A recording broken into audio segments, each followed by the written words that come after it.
Assalamualaikum warahmatullahi wabarakatuh. Halo teman-teman semuanya, apa kabar Anda hari ini? Semoga kalian dalam keadaan sehat selalu dan selalu dalam lindungan Allah Subhanahu wa taala. Baik teman-teman, ketakutan terbesar dari nasabah-nasabah pinjaman online yang saat ini mungkin sedang mengalami telat bayar dan gagal bayar karena ketidakmampuan untuk membayar, yaitu didatangi DC lapangan. Padahal sebenarnya kalau kalian tahu dan bagaimana cara mengatasinya ketika didatangi DC lapangan, saya yakin kalian tidak akan merasakan ketakutan yang berlebihan. Dan perlu kalian tahu, tidak semua pinjaman online itu memiliki DC lapangan, baik itu pinjaman online legal, apalagi pinjol ilegal. Dan buat teman-teman yang mungkin saat ini masih ketakutan ketika meminjam uang di pinjaman online ilegal dan diancam melalui chat WA atau telepon akan didatangi DC lapangan, sebaiknya kalian abaikan saja karena itu hanya gertakan dan hanya semacam ancaman aja, dan tujuannya hanya untuk menakut-nakuti kalian. Dan perlu kalian tahu, tidak semua pinjaman online legal juga memiliki DC lapangan. Mungkin karena ada pertimbangan-pertimbangan tertentu yang akhirnya pinjol legal OJK juga tidak memiliki DC lapangan. Dan di video kali ini yang akan saya bahas adalah beberapa alasan kenapa pinjaman online legal tidak memiliki DC lapangan. Salah satu alasan kenapa pinjol legal tidak memiliki DC lapangan adalah mungkin karena biaya operasional yang besar juga, karena mungkin jangkauan nasabah pinjaman online itu kan tidak hanya di satu tempat, bisa saja di seluruh Nusantara ini, di seluruh provinsi, di seluruh wilayah yang ada di negara ini. Sehingga ketika ada nasabah yang mengalami telat bayar dan gagal bayar dan lokasinya berada jauh dari kantor pinjaman online tersebut, ada kemungkinan tidak akan didatangi DC lapangan. Dan kalaupun mereka mempunyai DC lapangan, itu akan sulit mendatangi dan mungkin tidak akan mengunjungi nasabah tersebut. Dan alasan yang lainnya kenapa pinjol legal tidak memiliki DC lapangan itu karena mungkin mereka takut ketika mendatangkan DC lapangan ke rumah nasabah yang gagal bayar, ada terjadi semacam gesekan atau insiden yang mengakibatkan viral ataupun mengakibatkan gesekan-gesekan tersebut, sehingga reputasi dari perusahaan pinjaman online tersebut menjadi buruk dan jelek di mata masyarakat. Karena zaman sekarang kan serba digital, serba mudah, sehingga ketika ada DC lapangan yang datang ke rumah melakukan cara-cara penagihan yang tidak beretika, kita sebagai nasabah itu harus pintar. Banyak cara yang bisa dilakukan oleh nasabah yang didatangi DC lapangan dengan cara-cara yang arogan, yaitu dengan cara merekamnya dan lalu bisa dipiralkan.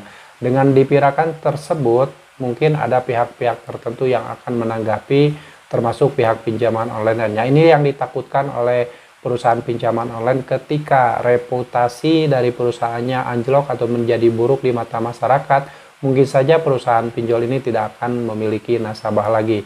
Dan itu adalah beberapa alasan kenapa pinjaman online legal tidak memiliki DC lapangan. Dan walaupun mungkin masih ada beberapa pinjaman online legal yang memiliki DC lapangan, itu juga hanya diperuntukkan untuk pinjaman online yang besar dan hanya wilayah-wilayah tertentu yang didatangi oleh DC lapangan tersebut. Jadi tidak semua nasabah yang telat bayar dan gagal bayar di pinjaman online itu akan didatangi DC lapangan. Walaupun ini merupakan ketakutan terbesar dari nasabah-nasabah pinjaman online yang saat ini mengalami telat bayar dan gagal bayar. Jadi sebaiknya buat teman-teman semuanya yang saat ini sudah mengalami kesulitan ekonomi, lebih baik kalian fokuskan dulu kebutuhan kalian, kebutuhan keluarga kalian. Jangan sampai terus-terusan membayar pinjaman online, apalagi dengan cara berhutang kembali. Jangan lakukan bayar pinjol dengan cara berhutang, karena itu akan menyengsarakan kalian di kemudian hari. Lebih baik kalau memang kalian sudah tidak sanggup bayar, solusinya adalah kalian stop pembayaran dan fokuskan dulu kebutuhan kalian. Urusan nanti membayar utang di pinjaman online itu terserah kalian nantinya. Kalau misalkan kalian punya rezeki dan ada niat untuk membayar tanpa mengganggu biaya hidup kalian, tanpa mengambil uang-uang yang seharusnya lebih penting untuk kebutuhan kalian, itu terserah kalian, mau dibayarkan silakan, mau tidak juga terserah kalian. Yang terpenting fokuskan dulu kebutuhan kalian, jangan terlalu memikirkan utang di pinjaman online, karena utang di pinjaman online itu kalau kalian berusaha membayar dengan cara berutang, itu akan menyengsarakan hidup kalian di kemudian hari. Dan jangan pernah melakukan gali lubang tutup lubang, dari satu pinjol meminjam ke pinjol yang lain, itu akan berakibat fatal. Jadi sebaiknya dari sekarang kalau misalkan kalian sudah merasa tidak sanggup bayar, lebih baik stop pembayaran dan jangan pernah melakukan pembayaran dengan cara berhutang kembali. Dan buat teman-teman yang saat ini mungkin sedang kesulitan ekonomi karena mempunyai utang di pinjaman online atau memiliki masalah-masalah ekonomi yang lainnya, kembalikan semua permasalahan ini pada Allah Subhanahu wa Ta'ala, dan kalian yakinkan bahwa dengan pertolongan Allah maka hidup kalian akan lebih baik, hidup kalian akan terjauh dari riba pinjaman online. Dan buat teman-teman yang saat ini mungkin belum pernah mengenal pinjaman online, kalau misalkan kalian tidak paham dengan aturan utang piutang yang ada di aplikasi pinjaman online, sebaiknya kalian jangan coba-coba meminjam uang di pinjaman online. Kalau kalian tidak paham dengan pinjaman online, ada kemungkinan nanti kalian akan terjerat hutang yang mungkin tidak akan bisa terlunasi karena banyak jebakan-jebakan yang ada di aplikasi pinjaman online. Seperti di iklan pinjaman online ini bertaburan di mana-mana dan tawarannya itu sangat menggiurkan, dari mulai bunga ringan, pencairan cepat. Dan itu adalah jebakan karena pada faktanya ketika kalian meminjam uang di pinjaman online itu memang bunganya ringan, tetapi ada potongan-potongan dan biaya layanan lain yang itu bisa mengakibatkan kalian menyesal di kemudian hari ketika meminjam uang di pinjaman online. Di awal sudah dipotong dengan biaya administrasi sehingga kalian hanya mendapatkan uang yang tidak sesuai dengan nominal yang kalian pinjam. Sebagai contoh, misalkan kalian meminjam uang 1 juta rupiah tetapi yang dicairkan hanya 720.000 dan dalam waktu 14 hari kalian sudah harus mengembalikan 1.140.000. Itu adalah jebakan karena kalian mungkin buat yang pertama kali meminjam uang di pinjaman online pasti akan mengira ketika meminjam uang 1 juta itu akan dicairkan 1 juta rupiah. Dan saya yakin buat teman-teman semuanya yang ketika mencoba meminjam uang di pinjaman online dan di awal sudah dipotong dengan biaya administrasi pasti akan kaget dan pasti ada rasa penyesalan. Makanya sebelum kalian terjerumus ke dalam hutang pinjaman online, sebaiknya jauhi pinjaman online. Jangan coba-coba meminjam uang di pinjaman online kalau kalian tidak paham dengan aturan utang piutangnya.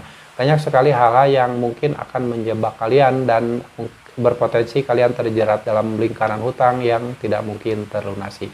Dan buat teman-teman semuanya yang saat ini mungkin sedang memiliki hutang di pinjaman online, saya doakan semoga segera diberi solusi terbaik oleh Allah Subhanahu wa Ta'ala. Pasrahkan semuanya sama Allah, berserah diri sama Allah. Karena dengan berserah diri sama Allah dan meminta pertolongan Allah, insya Allah suatu saat nanti semua solusi itu akan datang dan Allah akan berikan yang termudah untuk Anda. Asal Anda berusaha terus-terusan menyerahkan diri sama Allah, memasrahkan diri sama Allah dan meminta pertolongan sama Allah. Perbanyak ibadah, perbanyak berdoa dan selalu mengabdikan diri pada Allah, jangan mengabdikan diri pada pinjaman online. Dan buat teman-teman yang saat ini mungkin sudah terjerat hutang di pinjaman online dan sudah tidak mampu membayarkan lagi, sebaiknya fokuskan dulu kebutuhan kalian, fokuskan dulu masa depan kalian. Jangan terus-terusan kalian fokus untuk mengembangkan masa depan pinjaman online. Oke, semoga sharing ini bermanfaat dan buat teman-teman semuanya tetap semangat. Walaupun saat ini sedang terpuruk, ingat ada Allah yang akan menolong kalian semua. Oke, sampai jumpa lagi di video saya selanjutnya. Wassalamualaikum warahmatullahi wabarakatuh.